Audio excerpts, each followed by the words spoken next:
vamos a analizar la situación política internacional, estas amenazas de Trump y esa visión tan particular que tiene de América Latina. Bueno, lo dijo desde su primer discurso en el año 2016, que solamente exportábamos narcotraficantes y violadores. Pero pues en esta segunda presidencia parece que arremete con todo el poder. Y estas han sido pues casi 2 semanas de vértigo en esta segunda vuelta del presidente Trump. Nos acompaña Benjamín Fernández Bogado. Él es abogado, periodista, expositor, un gran columnista. Benjamín, bienvenido a Panamá como siempre y buenos días. Buenos días para ti, Fernando, y también para tu gran audiencia en Panamá y en el mundo. Bueno, Benjamín, no sé ustedes en el sur cómo lo estén viendo, pero aquí, lo decía yo hace unos días, que Porfirio Díaz nunca había sido tan asertivo en una frase, de eso, de tan cerca de los Estados Unidos y tan lejos de Dios. Evidentemente, las decisiones tomadas en los últimos tiempos, desde la cuestión tarifaria con México, con Canadá y las amenazas hacia ustedes, los panameños, ha generado una notable inquietud en todo el mundo, incluido, por supuesto, para nosotros, los latinoamericanos, que comenzamos a preguntarnos cuál es la manera de frenar esta actitud ofensiva y con un comportamiento muy alejado de lo que dice el derecho internacional y lo que dicen también las instituciones construidas tan difícilmente a lo largo del tiempo. Aquí habría que preguntarnos qué rol tiene la Organización de Estados Americanos, Naciones Unidas, a las que han incluso renunciado varias naciones, entre ellas Argentina ayer de la Organización Mundial de la Salud, siguiendo los pasos de Estados Unidos. Yo creo, Fernando, y tú que eres un gran lector de la historia, esta es una irrupción de Estados Unidos en su modelo que fue bastante importante hasta 1919, la teoría soberanista, que dice que la cuestión importante es que Estados Unidos sea soberano en todos los campos, en el comercio, en lo militar, en lo político, y que esto tiene muchas características de neocolonialismo para muchos. Lo que dijo Trump en el día de ayer con respecto al futuro de Gaza ha despertado todas las alarmas a nivel global. Esa cuestión de vamos a destruir Gaza con apoyo de los israelíes, que son nuestros principales recipientes de ayuda externa en materia militar, y posteriormente nos vamos a quedar con ese trozo del territorio palestino. Ciertamente no es una cuestión que lleve y ayude a vivir una situación de previsibilidad en las relaciones de los países y de los gobiernos. Y lo que dijo el Departamento de Estado con respecto al paso de navíos por el canal de Panamá y lo que respondió la administración del canal nos demuestra que las tensiones, en vez de disminuir después de la visita de Rubio a Panamá y otros países, están muy lejos de acabarse. Por el contrario, van en escalada. Sí, se suman 2 semanas básicamente, si lo analizamos en términos, semanas de terror, con esas acciones que está implementando el señor Trump.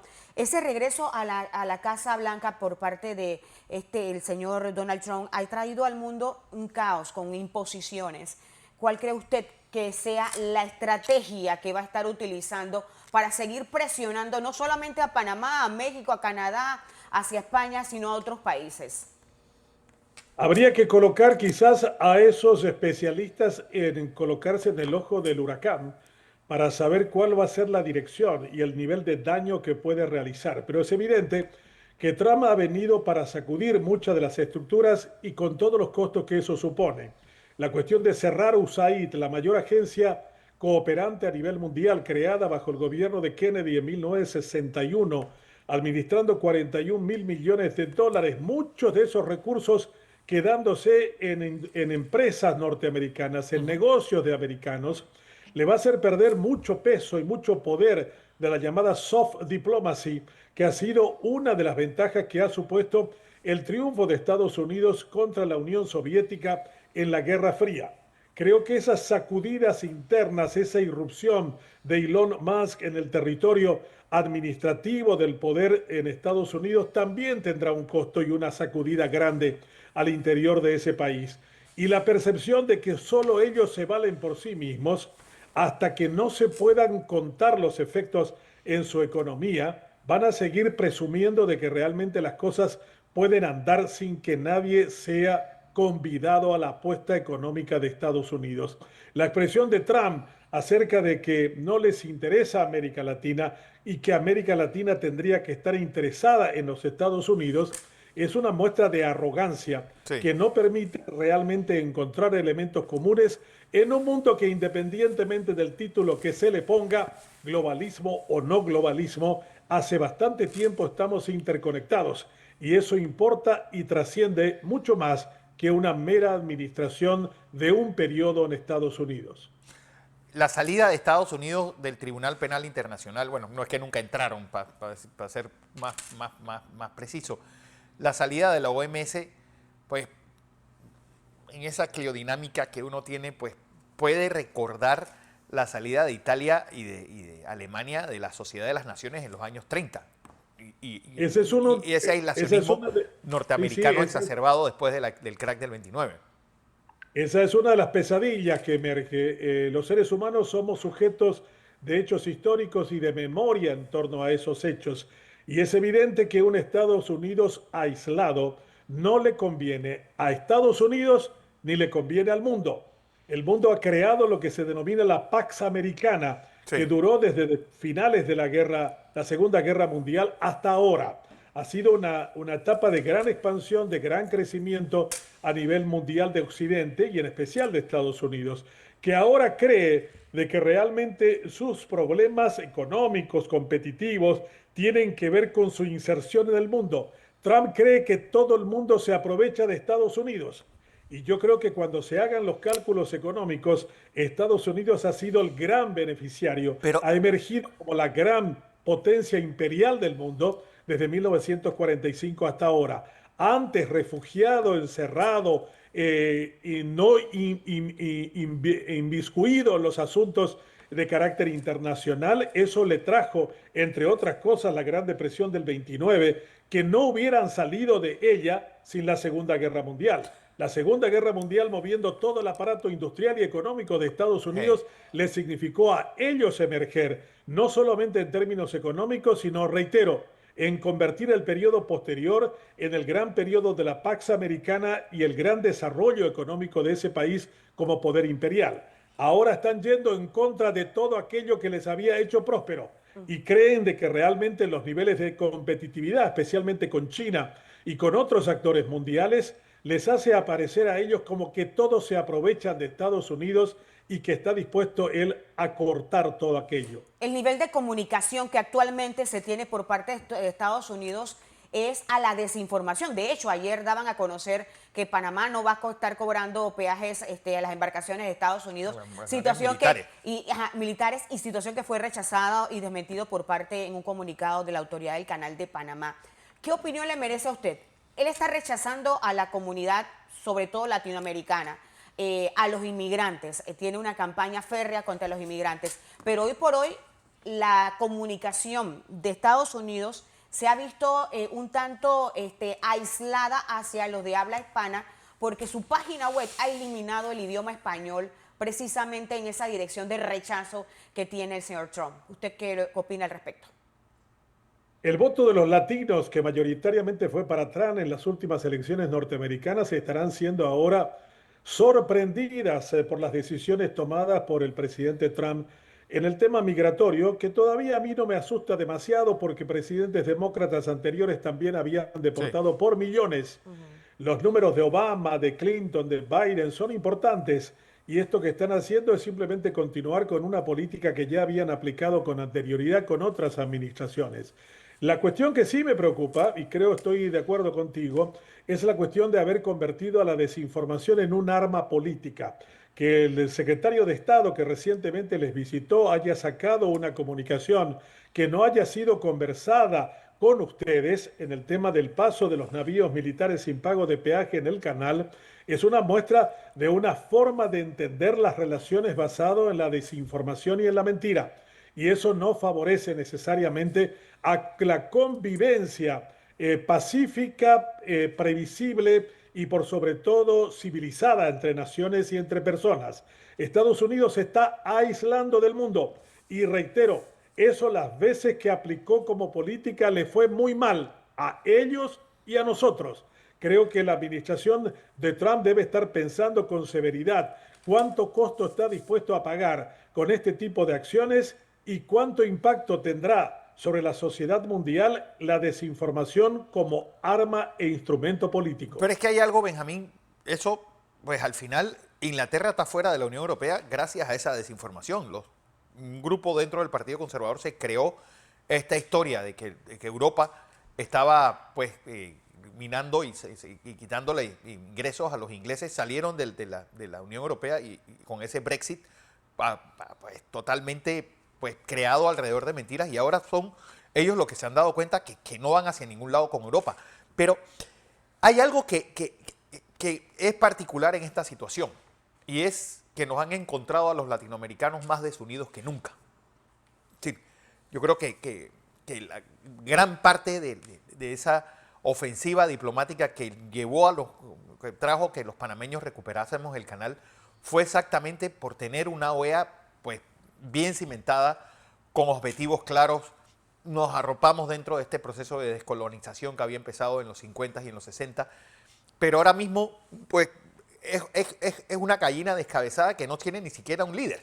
Pues Estados Unidos desde 1994 sacó a México del entorno latinoamericano a nivel económico con el TLC, y no hemos encontrado quién lidera. Pues los países latinoamericanos, y cada uno anda por su padre y de su madre sin tener claro qué nos une, y hablando permanentemente de qué nos separa. El caso que ustedes están sufriendo en Sudamérica con Milei, los casos estos de estas aves raras como Maduro, Petro que no se sabe a qué está jugando. Y ahora mismo los latinoamericanos estamos más desunidos y peor todavía. Pues unos tratando de hacer venia con Trump y casi supeditando sus países a que sigan en las locuras que Trump está llevando a cabo, por lo menos de forma dialéctica, en los Estados Unidos. El análisis y la presentación tuya, impecable. Ciertamente América Latina no ha logrado consolidarse como un bloque. Lo ha intentado de diferentes maneras, con tratados de libre comercio como el Mercosur, como proyectos integradores también en el área del Pacífico, pero ciertamente ahora puede ser una oportunidad. Yo lo tomaría del otro lado, Fernando. Yo creo que ahora la posibilidad de que México y Brasil, que son las dos grandes economías de América Latina, tengan un nivel de liderazgo en ese tema, puede ser una variable que haya surgido sin pretender encontrarlo por ese camino tras la situación actual con Donald Trump. El escenario primero que vamos a tener va a ser las elecciones del futuro secretario general de la OEA el próximo 10 de marzo. A pesar del descrédito en el que ha caído la OEA y especialmente los conflictos que tiene en materia administrativa, financiera, esa va a ser una oportunidad para ver si hay una idea de América Latina de plantear un proyecto común en torno a varios temas que engloban los intereses colectivos, incluidos los americanos que son parte de la OEA. Ahí habrán dos candidatos, el canciller de Paraguay, Rubén Ramírez, y por el otro lado el canciller de Surinam, Sí. que van a disputar. Vamos a ver el comportamiento también de los países del Caribe y cómo van a esos comicios que van a medir en cierta forma cuáles son los elementos que están siendo construidos como vínculos entre nuestras naciones. Pero estoy de acuerdo, creo que la crisis puede tomarse como un elemento oscuro y sin claridad, pero por otro lado también como un periodo de oportunidades y de emerger con un bloque mucho más consolidado y mucho más cierto en torno a nuestros intereses. ¿Qué más podemos ver? Son solamente 2 semanas de que él está al frente de la presidencia de la República, el señor Donald Trump. ¿Qué otras iniciativas o contra quiénes podría él irse de frente para tener algunas iniciativas a favor suyo y doblegar a otras naciones que quizás puedan ser un problema en el camino o una piedra en el camino?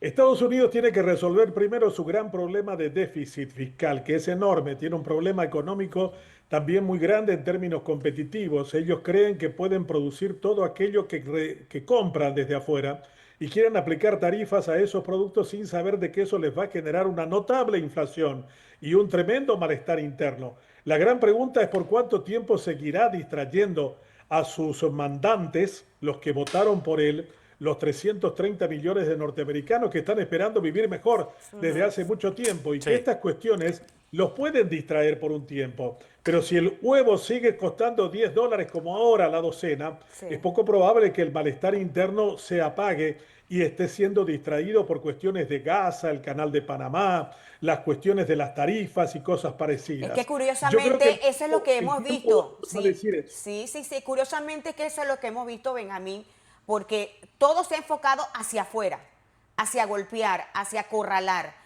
Sin embargo, muy poco es lo que se conoce que está haciendo en su propio país. Ha tratado de limitar el costo de la burocracia, pero reitero, el ataque a USAID del cierre de la agencia de cooperación es un golpe mucho más grande en la economía interna de Estados Unidos. Esos Sí. recursos se movían en empresas norteamericanas que enviaban alimento a varias partes del mundo. Eso significan agricultores, acopiadores, procesadores de granos, gente encargada de la logística. Todo eso era finalmente plata que quedaba dentro del esquema norteamericano. Lo que no veo tampoco es que haya tomado en serio el problema de las drogas. La gran pregunta que tendría que plantearse, ¿por qué se drogan tanto los norteamericanos y por qué nunca capturan a los grandes señores de la droga que se encargan de la distribución interna? Eso lo ha atacado con el tema de reforzar la política de seguridad en Canadá y en México para suponer con eso la disminución del paso del fentanilo, pero no responde a toda la cuestión interna de ese país. ¿Por qué se drogan tanto los norteamericanos? ¿Qué es aquello que no está funcionando en dicha sociedad? Y esa es una respuesta que Trump prefiere dispensar para que otros sean los que respondan y no su administración. ¿Cómo ves? Es decir, este primer mes termina con exabruptos hacia América Latina y Gaza. Es decir, ¿cuánto tiempo demorará para llegar a Europa e internarse en el Oriente, en el lejano Oriente? El tiempo que tengan las posibilidades internas que le den margen para seguir haciendo eso como mecanismo de distracción. Sí. Está hablando de que los países de la OTAN deben incrementar al 5% su participación en la defensa común del Atlántico Norte. Ciertamente eso es una cuestión que debe corregirse al interior de Europa. Alemania paga mucho y sin embargo España paga muy poco, pero sin embargo todos pretenden ser parte de una cuestión de protección. Pero reitero, gran parte del negocio militar de nuevo significa, en el caso de la OTAN y otros mecanismos de defensa común, una gran movilización de recursos al interior de la economía norteamericana. El tiempo que va a continuar utilizando lo de afuera va a ser el tiempo que le lleve huir de las presiones internas que le van a hacer sus mandantes en torno a cómo están viendo la economía. El mercado está mirando con aprehensión eso, Fernando. Si miras el comportamiento de la bolsa, está mirando con mucha sospecha aquello que se está tomando como una política de Estado de un Trump que no tiene unidad de medida que lo pare, pero que sin embargo las empresas están desconfiando de que eso le haga bien a la economía interna. Y los norteamericanos piensan, actúan y votan bolsillo, corazón y cerebro. A Robert Kennedy frente a la Secretaría de Sanidad. Es decir, un aprendiz de brujo a tocar temas científicos. Es decir, eso va a afectar pues la propia medicina en los próximos, bueno, en el tiempo que esté el caballero. Entre otros nombramientos. No, pero este yo creo que es el que más El afecta peor. al resto del mundo. Sí. Sí, Robert Kennedy es realmente un gran resentido, un hombre que había acusado de lo peor, con los peores epítetos, se refirió a Donald Trump durante mucho tiempo y ahora curiosamente decidió tomar la cartera de salud. Y ahí también vamos a ver mucho impacto porque gran parte del dinero que iba a organizaciones como la del Mundial de la Salud en vacunas que son distribuidas a costos realmente accesibles a nuestros países, van a tener su efecto con esa contribución americana que ha sido recortada. A pesar de que no se salió de la Organización Panamericana de la Salud que tiene su sede en Washington y que es una organización de salud anterior a la OMS. También había que pensar con atención el futuro de los organismos multilaterales. ¿Cuál es el futuro de Naciones Unidas? ¿Continuará en Nueva York? ¿Cuál es el futuro de la Organización de Estados Americanos, a quien el rico Andrew Carnegie le dio su local allí en Washington, D.C. para que sea la sede de la organización? Yo veo que hay un Estados Unidos cada vez más aislado, cada vez más incómodo y cada vez más creyente de que el mundo vive a costa de ellos y no ellos a costa de nosotros. La pregunta, Benjamín, porque ustedes tuvieron ese también ese camino a Damasco como nosotros de romper relaciones con Taiwán y hacerlas con China, que parece que es la gran preocupación del señor Trump en este momento. Es decir, ¿cuál ha sido la gran diferencia y cómo ves la respuesta china, sobre todo en el campo de batalla que parece que va a ser América Latina y África? Bueno, Paraguay es el único país en el mundo que tiene embajada con Taipei y no con Beijing. Paraguay Ustedes todavía tienen... mantiene su trato con Taiwán desde el año 1957. No lo rompió en este periodo ¿no? democrático después de la caída de Stroessner. Han aumentado las inversiones de Taiwán en el Paraguay. Tienen una universidad de ingeniería tecnológica. Ha comprado mucha carne de nuestro país. Ya es el segundo comprador. Lo mismo en carne de cerdo, que es el primero, todavía mucha materia prima. Y hay también sondeos de radicar una empresa de microconductores aquí en territorio paraguayo. O sea, aquí Paraguay juega en su relación con Estados Unidos el fortalecerse en el buen trato que tiene el país con Taiwán y el hecho de que no tengamos trato ni relación diplomática con Beijing, a pesar de que compramos de China más de 3.000 millones de dólares de productos de ese mercado sin tener representación diplomática. Benjamín Fernández, abogado, como siempre, un Saludos. placer escucharte y conversar esta mañana sobre pues, esta visión de las 2 semanas de Donald Trump en la presidencia de Estados Unidos. Gracias y saludos hasta Asunción. Gracias a ti, un gran placer y un saludo cordial a la audiencia en Panamá. Gracias.